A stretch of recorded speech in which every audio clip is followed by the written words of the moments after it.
Hello everyone and welcome to the Hatred Sorcerer patch 3.1.2 overview. Yeah, I got all that out, didn't I? Yep.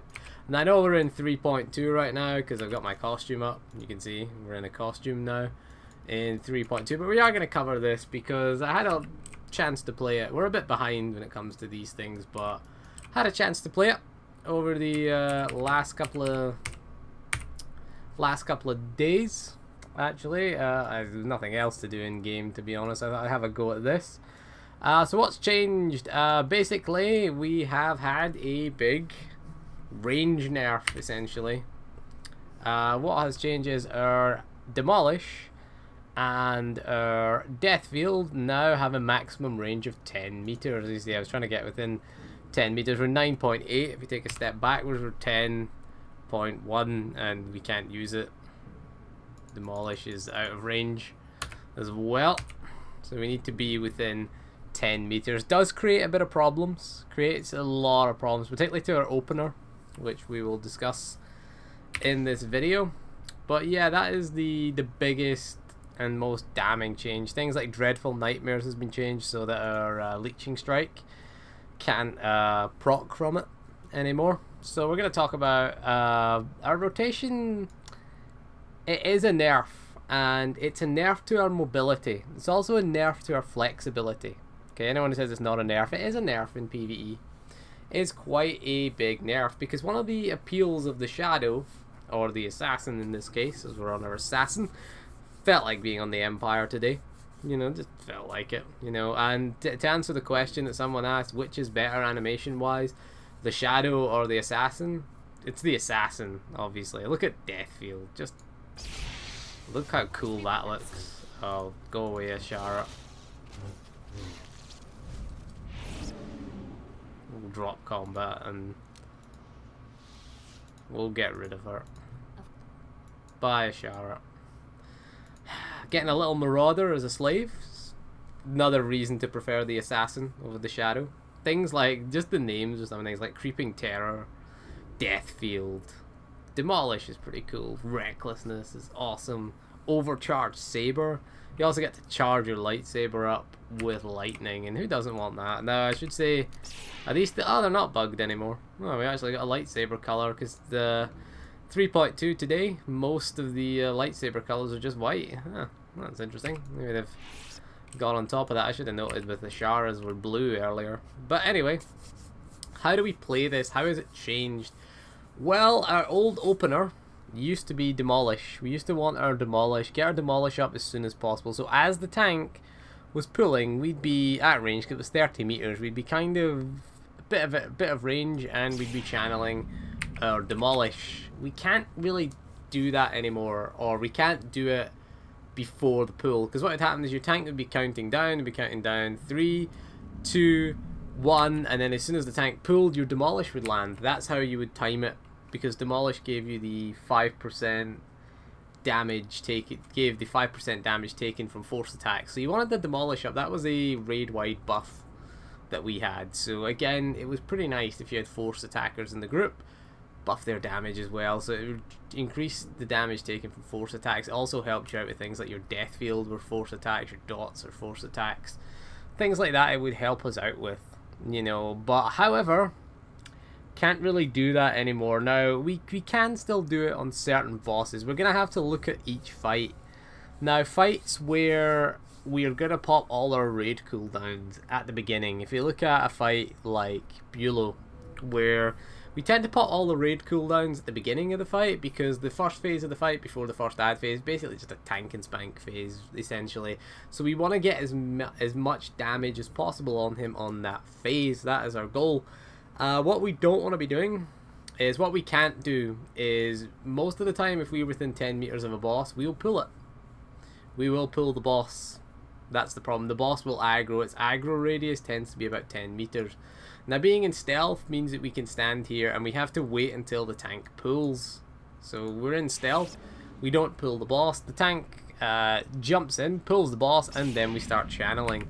Now the problem is it's 1.9 seconds. We're losing out on global cooldowns. That's the problem. when we are, if we get any closer to the boss, we'll pull it.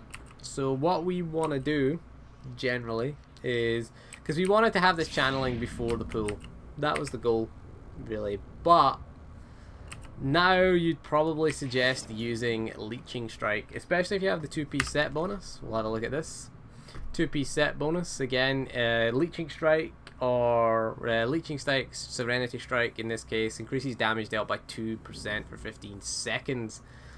I would suggest using Leeching Strike as a Leeching Strike and then just getting our Dot's Death Field up and then hitting our Demolish. What I tend to do is, if we're popping all the raid cooldowns, we're just gonna run in. We're gonna be, you're gonna start pretty close to Bulow anyway, so you're gonna get in, get a Leeching Strike off, get this charge up, get this off, fire this off, and then get our Death Field up.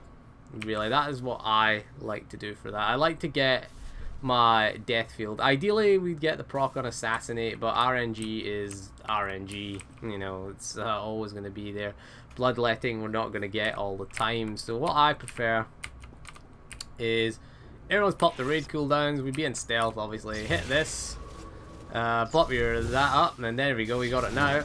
And then we get that off, and then that off like that. So we get the 2%, and we're getting the 5% up fairly quickly, and we're also getting our death mark as well, which again, it makes the target vulnerable. That's basically our debuff that we want to keep up. We want to keep that debuff up at all times. The rest of the rotation is pretty similar, pretty much similar. The other alternative is we're not going to pop our raid cooldowns. See, the problem is though, if we're pulling the boss and we're waiting 2 seconds, it's 2 global cooldowns that we're losing under the influence of Bloodthirst and unlimited power and things like that. We're losing out on, you know, 2 seconds. It's 2 global cooldowns we're losing out. It's pretty big. It's quite a big loss if you think about it. It is only 2 global cooldowns, but it is still a damage loss. It's still a DPS loss. We don't want to have that DPS loss. I did a Ravagers run yesterday, and I did a couple of Flashpoint runs as well, where, well, solo Flashpoint runs I should say, just to test if we could get this off. Of course, we're going to pop our Recklessness obviously before we start.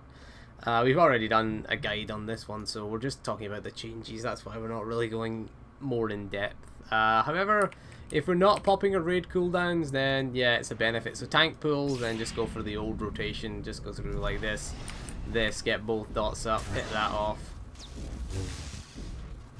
Get our Serenity Strike, or whatever it's called, Leeching Strike, should we say.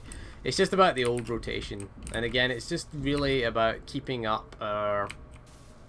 Again, keeping our melee phase. The rest of it's pretty much the same, really, to be honest with you. AoE is still the same. The only difference is that we have to be a bit closer in. Bear in mind, we've got a 30-meter range on Creeping Terror. We've got 10-meter range on Discharge. I don't know why this still has 30-meter range. This is all we can use at range. The problem comes is, you know, we're doing Bulow and we're getting the Mass Barrage, so we're running away from him. This is where the problem lies. That's our boss here. And, you know, it just takes away. We can use Creeping Terror, and that's it. That's all we got at range. Can't use this, it's out of range, it's out of range. Oh, there we go. Back in range again. So it is a loss, it is a DPS loss to us. You know, all we can use at range is Creeping Terror. Now, we could use Demolish, Death Field. We wouldn't really cast Demolish if we were at range, to be honest. We'd put Creeping Terror up, we'd get our Death Field off, and then we'd get in and get our Discharge up, and then get back into our melee. But it does make the class less mobile and a bit less flexible. I quite liked a DPS class that could do a bit of range. It made the class feel a bit unique, if we're honest. Just made us feel a little bit unique. But they've taken that away. PvP balance, if they really wanted PvP balance, they could have just made it range 10 meters in war zones. You know, how hard would it be to do that? You know, really, how hard would it be to just make the range that way in war zones? Because I don't think it made us too overpowered in PvE. It certainly meant we could cheese certain fights, like the Underlurker. Assassins were really good on that. Probably the best of the melee DPS on that, because we could hit both Lurkerlings You can see, look at the gap that they are apart. Man, that's probably about the gap between the two lurkerlings. And we could hit both of them with Deathfield, meaning that we could spread our dots. Because, of course, our dot spreading, we put our dots up on the both targets. And then we spread them across to here. You can see our discharge, and it's come across, but it's gone out of combat. Of course. Just when we spread our two dots there. So, yeah. It was a good for cheesing. It's a bit more difficult now. We have to be within a bit closer to the lurklings as well now. So again, I guess that was the reason why they decided to nerf it. But it's kind of sad, really, because I like that. Anyway, that is all for this video. Thank you for joining me. I will see you again soon, and goodbye.